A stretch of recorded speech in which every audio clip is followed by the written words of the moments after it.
मड्यावरचं लोणी खाणाऱ्या सरकारला माझा सवाल आहे. अरे हरामखोरांनो, शेतकऱ्याच्या ऊसाचा पैसा घ्यायचा आणि मोसंबीच्या शेतकऱ्याला द्यायचा असं तुम्ही म्हणता.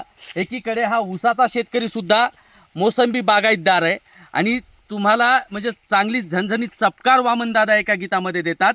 सांगा आम्हाला बाटा बिर्ला टाटा कुठं आहे हो, सांगा धनाचा साठा आमचा वाटा कुठं आहे हो. घाम शेतात आमचा गळ, चोर आईतच घेऊन पळ, धन चोराचा तो पळण्याचा फाटा कुठं आहे हो, सांगा धनाचा साठा आमचा वाटा कुठं आहे हो. हरामखोरांनो, आमच्या जीवावरती सत्ता आली, आमच्या जीवावरती निवडून आलात आणि आमच्या या शेतकऱ्याच्या व्यथा जाणून घ्यायला सुद्धा तुम्हाला वेळ नाही आहे. आमच्या शेतकऱ्याच्या बांधावरती यायला वेळ नाही. हायवेने तुमच्या गाड्या फिरतात. शेतकऱ्याच्या बांधावरती आल्यानंतर 2 रुपयाचा पार्ले बिस्किटचा पुडा घेऊन सुद्धा तुम्ही आमच्या व्यथा जाणून घेण्यासाठी इथपर्यंत पोहोचला नाहीत. ह्या सगळ्या गोष्टीचा शेतकरी डोळे उघडून पाहतो आहे आणि शेतकरी ज्या पद्धतीनं शेतात नांगर लावतो ना, त्याच पद्धतीनं तुमच्या सरकारला नांगर लागू नये हे सुद्धा तुम्हाला सांगतो आहे.